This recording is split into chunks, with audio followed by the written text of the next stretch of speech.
Hey guys, welcome back to my channel. আশা করি thumbnail দেখে আপনারা বুঝে গিয়েছেন আজকের ভিডিওর টপিক।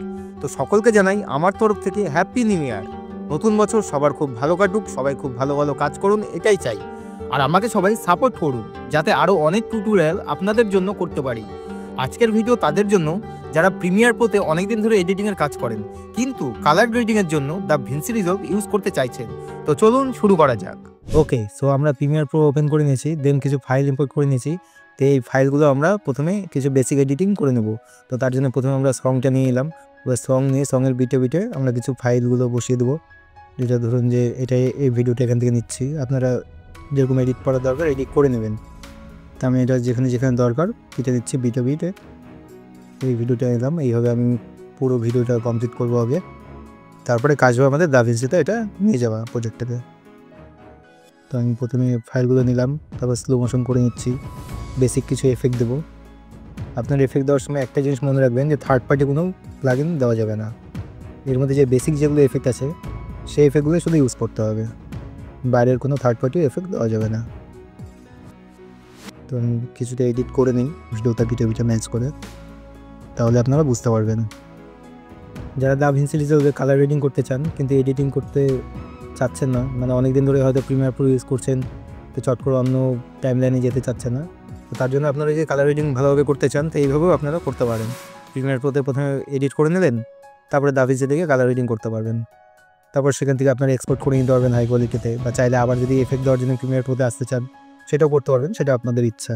তো এইভাবে আমি আমার ভিডিওটা কমপ্লিট করে নিলাম। এবার যদি ভিডিওটা দেখা যায় আমি এডিট করে নিয়েছি, এবার কিছু জায়গায় আমি এফেক্ট দেবো। তো এফেক্ট দেওয়ার জন্য আমি এফেক্ট প্যানেলে চলে যাচ্ছি। এফেক্ট প্যানেল দিয়ে আবার ক্লোজ ডিজেল, এগুলো বেসিক যেগুলো এফেক্ট আছে শুধু সেগুলোই আমরা ইউজ করবো, বাইরের থেকে কোনো প্লাগইন দেবো না। তো আমি এখানে কিছু এফেক্ট দিয়ে নিই এবং ক্লোজ ডিজেল দিলাম, আর একটা দিয়েছি। এখানে ডিপ টু হোয়াইট দিতে পারি, ডিপ টু ব্ল্যাক দিতে পারি। এখানে ডিপ টু ব্ল্যাক দিলাম, এরকম লাগবে। তারপর এখানে চাইলে ডিপ টু হোয়াইট দিতে পারি। এবার আপনারা যা এডিট করার দরকার প্রয়োজন মতো এডিট করে নেবেন, স্লো মোশন করে নেবেন, সাউন্ড এফেক্ট করে নেবেন, শুধু বাইরের কোনো থার্ড পার্টি এফেক্ট দেবেন না। আচ্ছা, এরকমভাবে টাইমলাইনটা সাজানোর পরে আপনারা কোনো কালার কারেকশন না করে ডাইরেক্ট চলে যাবেন ফাইলে যাওয়ার পরে এখানে এক্সপোর্টে যাবেন। ফাইলে যাওয়ার পরে এক্সপোর্টে গিয়ে একদম লাস্টে যে ফাইনাল কাট প্রো XML আছে, XML ক্লিক করবেন। করার পরে আপনারা আপনাদের লোকেশন চুজ করে নেবেন, লোকেশন চুজ করে এখানে সেভ করে দিন। ব্যাস, প্রিমিয়ার প্রোর কাজ শেষ। এবার আমাদের চলে আসতে হবে DaVinci Resolve। তো রিজলভে আসার পরে আমাদের এখানে একটি নিউ প্রজেক্ট ক্রিয়েট করে নিতে হবে। নিউ প্রজেক্ট ক্রিয়েট করে নিলাম, করার পরে এরকম ফাঁকা ঘর চলে আসলো। এখান থেকে আমাদের এডিট পেজে আসতে হবে, যেই পেজেই থাক সেখান থেকে এডিট পেজে আসতে হবে। এডিট পেজে আসার পরে এই যেখানে বিনের যে ফাঁকা জায়গাটা আছে এখানে একটা রাইট ক্লিক করবো, করে টাইমলাইন থেকে ইম্পোর্টে গিয়ে এই যে এখানে XML আরও যা ফাইল আছে বা Ctrl+Shift+I চিপলেও চলে আসবে। তো আমরা এখানে একটা ক্লিক করলাম, ক্লিক করার পরে এবার যে আমি যেই লোকেশনে প্রিমিয়ার প্রো প্রজেক্টটা সেভ করলাম সেই লোকেশন থেকে যে সিকোয়েন্স 1টা সিলেক্ট করে দেবো, সিলেক্ট করে ইম্পোর্ট করলে পরে এখানে আমার এই বক্সটা আমাদের সব চলে আসবে। তো আমি যে ওখানে সিকোয়েন্স সেটিংটা নিয়েছিলাম সেই সেটিং অনুযায়ী এখানে সব চলে আসবে। এবার একটু ওকে করতে হবে, ওকে করার পরে একটু ওয়েট করতে হবে। ব্যাস, ওয়েট করলাম। এবার দেখুন সম্পূর্ণ চলে আসছে 5:5। আমার যেরকম ছিল ওখানে প্রজেক্ট সম্পূর্ণ এখন চলে আসছে। তো কিছুক্ষণ ওয়েট করার পরে এবার দেখুন আমার প্রজেক্টটা এখানে রেডি হয়ে চলে আসলো, একদম স্লো মোশন হয়ে গেছে।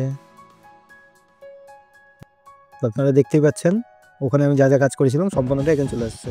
এবার আমাকে এটা কালার গ্রেডিং করে নিতে হবে। তো এডিট পেজ থেকে এবার কালার পেজে চলে আসলাম। কালার পেজে আসার পরে এবার আমি একটা করে ভিডিও এখানে কালার গ্রেডিং করে নেব।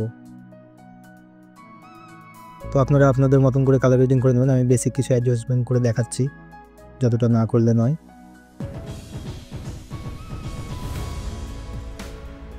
কালার গ্রেডিং নিয়ে আমার অনেক ভিডিও তৈরি করা আছে, আপনারা সেগুলো দেখে নেবেন, তাহলে বুঝতে সুবিধা হবে আপনাদের।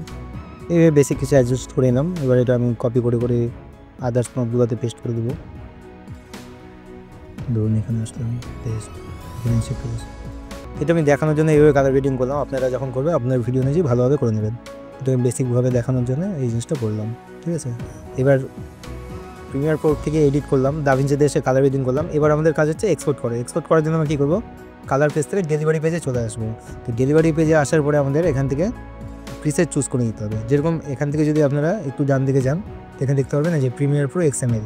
আমরা যদি এখন যদি আবার প্রিমিয়ার প্রো XML-এ যাই তাহলে কী হবে, এটা আবার একটা প্রজেক্ট সেভ হবে। তো এই প্রজেক্টটা আবার প্রিমিয়ার প্রোতে গিয়ে আপনারা মানে কালার গ্রেডিং অবস্থায় এই ভিডিওটা প্রিমিয়ার প্রোতে চলে যাবে। ওখানে গিয়ে আপনারা আবার এফেক্টের কাজ করে আবার এক্সপোর্ট করতে চান, যদি চান তো করতে পারেন।